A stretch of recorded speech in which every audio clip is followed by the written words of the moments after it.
One of the things about flirting is you have to be willing to put yourself out there. You want people to know that you are flirting with them. And that feels scary because you're setting yourself up for rejection, maybe. Like, what if this person is like, oh, I don't want to flirt with her? Okay, then you move on. That is one of the barriers to get over. You have to let yourself be open to that. And then if it's not good, then you just move on. Yeah. Because if it's not good, it won't be fun for you. Because it's hard to be a person with a body these days when bonkers TikTok diets are all the rage. And why are the seats so damn small on the airplane? Because it's hard to be a person with a body these days. You are listening to Burnt Toast. I'm Virginia Soul-Smith. Today, my guest is the brilliant Jasmine Guillory. Jasmine is a New York Times bestselling author of 9 novels, including The Wedding Date, the Reese's Book Club selection The Proposal, and her brand new book, Flirting Lessons. This is an absolutely delightful conversation. Jasmine and I get into why she's publishing her first queer romance. We talk a lot about fat rep in romance novels, and we also talk about gardening. It's so much fun.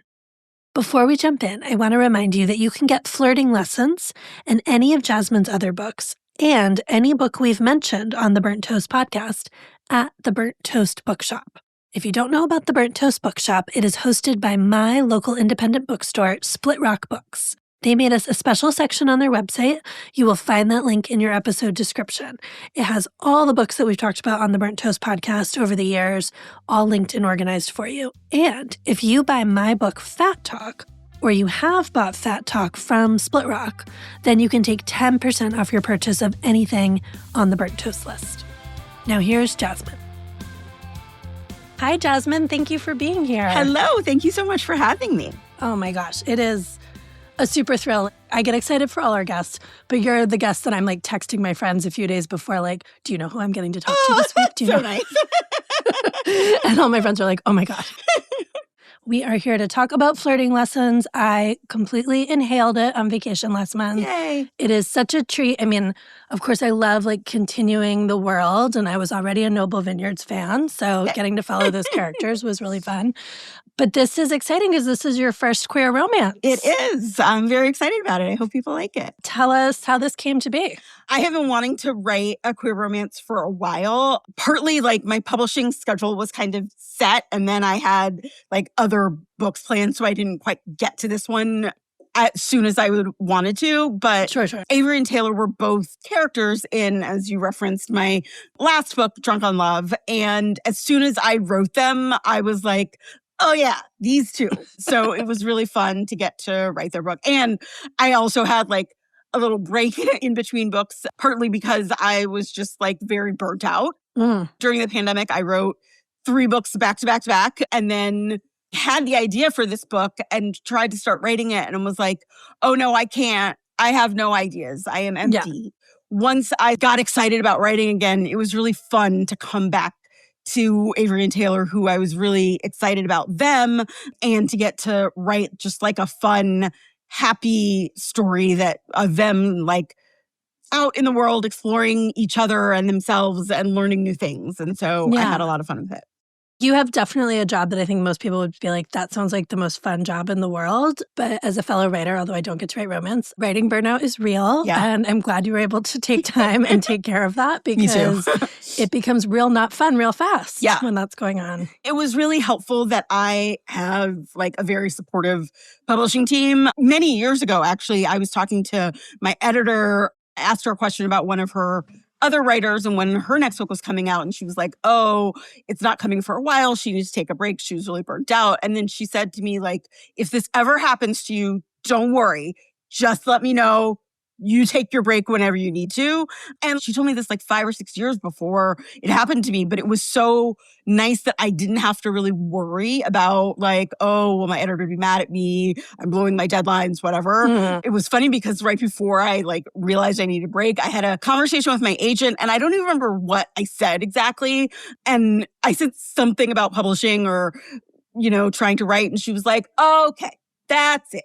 You need a break. You're not allowed to like try anything, like write anything for at least another month, and then we'll talk. And I was like, Yes. oh, okay. Like, I think I needed someone to just tell me, like, okay, I will do that, you know? And it was great because once I realized, like, started getting excited about writing again, then it was fun again when, like, it wasn't fun when I was, like, kind of trying to push through it.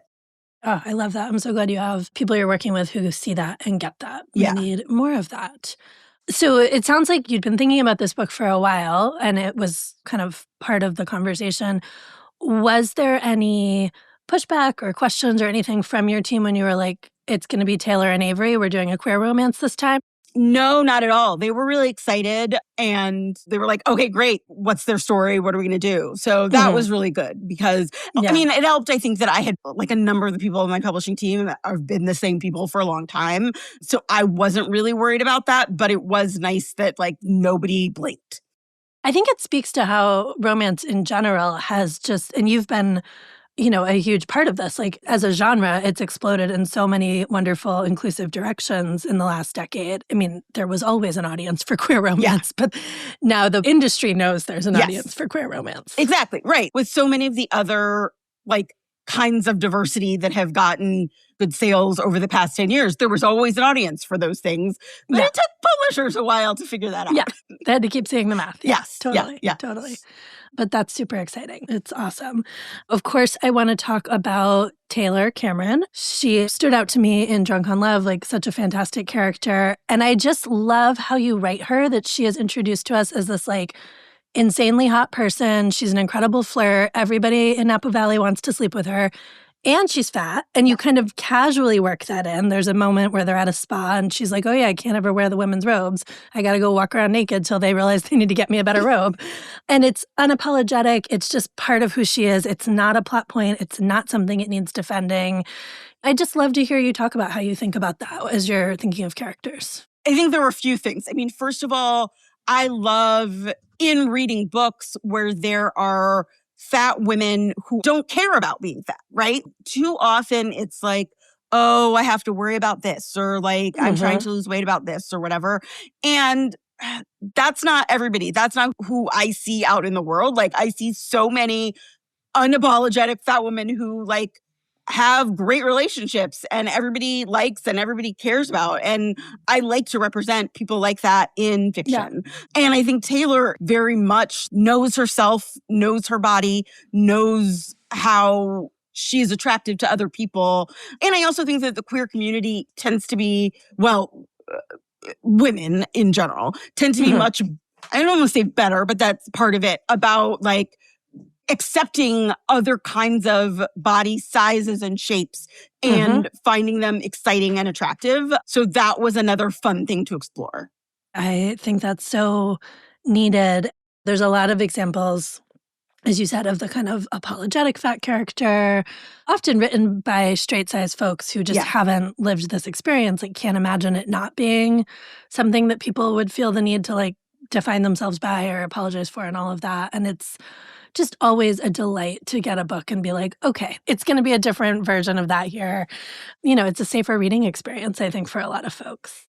In so many books, there's a moment where you're like, ooh, I didn't expect that little like hit to the ego. And I never want people to have that experience when reading my books. I mean, I don't want me to have that experience while reading any books. And so I try to think about that and pay attention to that. It's always disappointing. Yeah, absolutely. Obviously, across romance, I think we're making some pretty good progress on Fat Rep. I think, again, you were a real trailblazer on this, and there are a lot of other wonderful authors doing it now. But it's still, as we're saying, kind of by no means a given. Where do you think the industry is on this? Like, how are we making progress? Where are you still running into brick walls?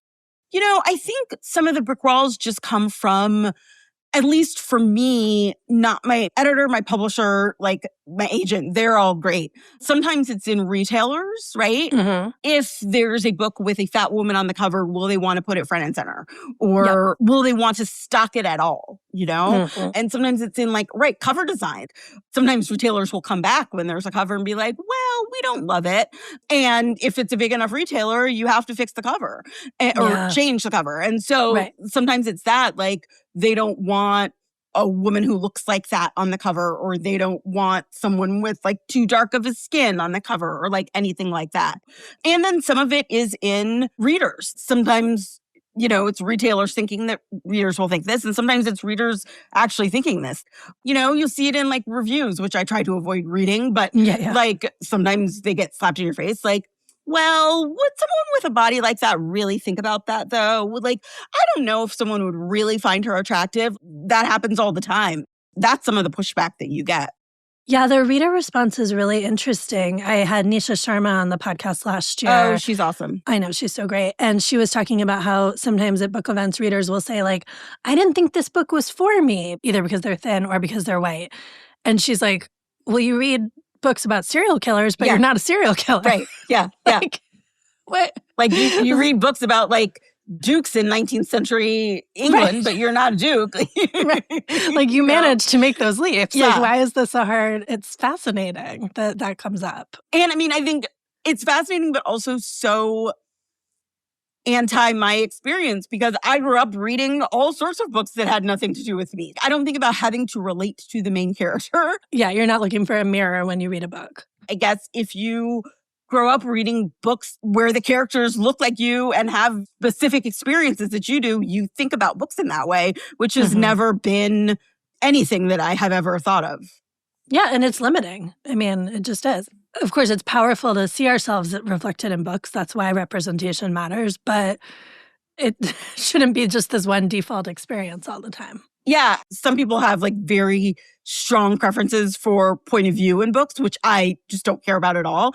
But I've seen people say that they prefer first person because they like to envision themselves as the character, which is never anything that I would have thought of. No. But I think so many people are just used to reading books where they can do that. And I just am not. Interesting. I'm curious, what do you hear from readers for whom your books are offering them representation for the first time?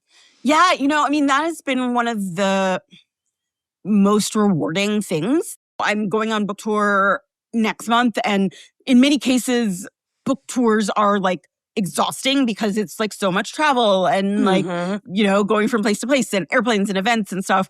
But like the actual events just fill me up because I have so many readers who say like, I see myself represented here. I see my relationships. I see my family in ways that I haven't seen in other books or that I didn't expect to see. Things like that from readers really just keep me going. It just does feel really wonderful to hear that. And also to feel like something that I have written resonates with other people in that way. It really just makes such a big difference to me to hear that. You're showing people different possibilities sometimes. Like another thing Nisha mentioned was hearing from fat readers saying like, I didn't know a fat person could have sex that way. Or like, I didn't know that that was possible. And like, it devastates me that someone would, become a fully formed adult and not have had that been clear to them that that's possible. But I think in particular, the power of like fat bodies and sex scenes in like positive, joyful sex scenes is really important. Absolutely. I totally agree. Yeah. And like being able to think like, oh, there are people who find that kind of a body attractive. Yep. Maybe they will find me attractive too, I think is really incredible, especially for maybe younger readers. I mean, I'm not talking about teenagers. Like, I mean, maybe teenagers do read up. But like people in, their 20s maybe who have only ever seen, a certain body type reflected in like, this is who is attractive. And I think one of the delightful things about romance novels, and especially queer romance novels about women, is that I am writing to the female gaze here. Like that is what this is. Like, it's like women appreciating women, which is very fun to write and is very fun to read. Yeah. Was it different at all writing the sex scenes for this book compared to past novels? Yes and no. I think the most fun parts of writing sex scenes for me are always sort of like writing about the female pleasure part of it. So it was just like a lot more of that. It's now doubled. Yeah, so exactly. Right. Literally twice as much female pleasure now. I mean, that is like what is so wonderful about your work is how much it centers female pleasure. Oh, well, thank you so much. I really appreciate that. So I checked in with podcast listeners to see if folks had questions for you. And one that actually came up more than once was, okay, the book is called Flirting Lessons. Can Jasmine give us a flirting lesson? Oh, you know what's funny is we were talking about doing that in some book events, like looking at people's like online profiles or doing flirting lessons.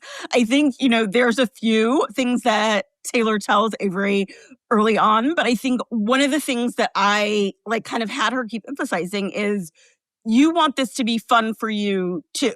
Only flirt with people who you find attractive, who you want to flirt with. And if it's not like fun for you, then you can stop. This isn't something that you have to do. Like, one of the things about flirting is that it should be fun and exciting. And if you're not getting that back, then you move on to the next person. Like, there are lots of people who you can flirt with, and that's okay. And I think that's something that people kind of think too much about, like, is the other person enjoying this and not am I enjoying this? Yes, because as women, that's what we're conditioned, Exactly. Right. Like, am I doing what he wants as opposed to centering our own pleasure? Yes. And I think, one of the things about flirting is you have to be willing to put yourself out there. You want people to know that you are flirting with them. And that feels scary because you're setting yourself up for rejection, maybe. Like, what if this person is like, oh, I don't want to flirt with her? Okay, then you move on. But I think that is kind of one of the barriers to get over is you have to let yourself be open to that. And then if it's not good, then you just move on. Yeah. Because if it's not good, it won't be fun for you. For folks who haven't read the book yet, Taylor has many excellent flirting tips. Like, the whole book is her taking Avery on these flirting lessons where they go out in the world. And, especially like in this era of like mostly online dating, like I was just like so nervous for Avery. I should also say, Jasmine, I am divorced after almost 25-year relationship. So like my experience of dating in my 40s has been like mostly really great, but like definitely I really felt for Avery that like that initial terror of like, I'm really going to go out there. I'm really going to like, I have to do talk this to people. Like, what? Yeah, because it is scary, right? Like, especially, and I think that was kind of one of the fun things about writing this book as we were coming out of, a period where we were all shut in and not really talking, not encountering people out in the world, was to like think about where would they go? What would they do? What are situations where you're just like meeting new people? And I think one of the things, right, is like having kind of things already built in to talk about, right? Like the first flirting lesson that they go on, minor spoiler, is at a bookstore for a book event. But like you have something to talk about. You're there at a bookstore. You can talk about books. You can talk about the author that you're there to see. You could talk about what other books have you read. And so that helps is to like, oh, we already have a built-in topic that I can talk to a stranger about. And then maybe it'll go from there. And thinking about things like that was really fun for me. And what's a kind of slightly safe setup for them to start with and then kind of keep going with? And I loved too, a lot of the advice was like, she was like making friends as well as like, would I want to sleep with this person? It's about like being open to like all kinds of relationships. And that was really beautiful. I really enjoyed that theme. Yeah. I hear a lot of people asking the questions like, how do you make friends as an adult? And I think the answers are the same, right? You have to be willing to put yourself out there. You have to be willing to say to someone who is basically a stranger, like, do you want to get coffee sometime? Or, oh, we talked about, that cool bar. Do you want to meet there for a drink sometime? And I think that's hard and scary for people. But like, that's how I've made some of my closest friendships. So we end every episode of Burnt Toast with butter, which is what I call our recommendation segment. So would love to hear, what's your butter right now? What are you really into? A few things. It is springtime or getting close to, and I'm getting slightly obsessed with planting my garden, as Avery does in the book, like learns to garden. And I have been like lightly obsessed with planting for years. And then a few years ago bought a house and then now have like a very small amount of things to plant and have started planting as much as possible in all of that. And so I have like 6 new rose bushes ready to be planted in space that I don't have. and have been planting lots of herbs and some sugar snap peas. There's a great book that came out, I think, last year. I think it just came out in paperback called Soil. It's by a Black woman, and it's sort of about planting and gardening and the history of doing that. And it was very fun to read, and it's very fun to think about at a time like this. I mean, I am a hardcore gardener as well, and also regularly have more plants than I have space for. So that's a deeply relatable problem. And I'm just jealous because I'm in New York and we can be planning, but we can't be planting. Yeah. So I've been inspired by you actually because was it last year that you only planted flowers for cut flowers? And I've planted a bunch of roses, but not a lot of other flowers. And this year I want to plant more flowers. I strongly encourage this. Really underestimate the absolute necessity of growing beautiful flowers. It's essential in my mind. Interestingly, I'm now there's some pushback in my household that we should maybe get back to doing some more food. And I'm like, should we? Where's that going to go? Because I really need all this space for the dahlias. I don't know what to tell you. But we're trying to carve out different areas. So it can be a little more of a mix. But it's so satisfying and fun. That's a great butter. Anything else you want to recommend? I have read a few great books recently. I read the upcoming novel by Taylor Jenkins Reid, Atmosphere. It's about two women in the space program in the 80s. It is so good. I loved it. It was one of those I read in a day. I mean, I was on vacation, so I could do that kind of books, and I loved it so much. I'm reading Alexis Daria's newest one right now. It's called Along Came Amour. It's so good. It's about kind of the oldest cousin in the family, which I am from a big family, and a lot of the family stuff in it I really related to. And also being I am the oldest sister of my mom is also the oldest sister. And so a lot of that kind of stuff I related to, and I loved the characters. So those are two of the most recent books that I've read that I really loved. I'm in the midst of Kennedy Ryan's upcoming book, which is just lovely. It's called Can't Get Enough. I'm in the middle of that, and her writing is just so beautiful all the time. And so it's great to kind of linger in. Oh, those are such good recs. I'm adding all of them to my to-be-read pile, which is, of course, a never-ending list. Yes, same. I'm going to do two book recs as well. One is Fang Fiction by Kate Stayman London. Oh, I love Kate. I haven't read this one yet, but I need to get to it because everybody's told me it's so good. It's so delightful, especially if you are a Buffy the Vampire Slayer fan or, a Twilight fan or if you were ever in the vampire genre. It's a romance, but it's very it's a whole delightful experience. Someone who's a fan of vampire novels who ends up inside a vampire novel, etc. It's great. It was a really, really fun read. And then the other one I just finished actually on audiobook. My podcast co-host Corinne Fay recommended this a few weeks ago, but I'm just going to second Corinne's endorsement of The Safe Keep by Yael van der Woden. I'm probably mispronouncing that. I'm so sorry. It is an erotic story of love and obsession in 1960s Amsterdam. Ooh. Is how it's described. Someone else told me about this book. I've heard about this book from a few other writers. I need to read it. Really good. Yeah. Corinne didn't want to say too much about it, and now I understand why there's a lot of twists, so I don't want to say too much. But it does center a queer romance, which is really fascinating in that time and place. It also has a lot to do with post-World War II Europe. I was totally absorbed in. I had a long road trip this weekend and was just kept being when am I back in my car so I can listen to that book some more? Okay, yeah, I need to get to it, yeah. Well, Jasmine, this was so much fun. Thank you for taking the time to hang out with us. I am such a fan of your work, always. All of your novels are must-reads. And I want folks to check out Flirting Lessons. So tell us where to find you, how we support your work, all those things. Yeah, I'm on Instagram at Jasmine Pics. My website is jasmineguillory.com. And on there you can find, on the events page, you can find links to all of my upcoming book tour events. I'm doing a bunch on sort of the Eastern Seaboard and then kind of in the Midwest and then the West Coast. So hopefully I will be coming to a city near you and you'll be able to come out. Yay. Awesome. Thank you so much for being here. Thank you so much for having me. Thanks so much for listening to Burnt Toast. If you'd like to support the show, please subscribe for free in your podcast player and tell a friend about this episode. and leave us a rating or review. These are all free, easy ways to help us find new listeners and help the podcast grow. You can also consider a paid subscription to the Burnt Toast newsletter. It starts at just $7 a month. You get a ton of great perks. You get behind all the paywalls, and you keep Burnt Toast an ad and sponsor-free space. The Burnt Toast podcast is produced and hosted by me, Virginia Soul Smith, and Corinne Fay. You can follow me on Instagram at @V_Soulsmith.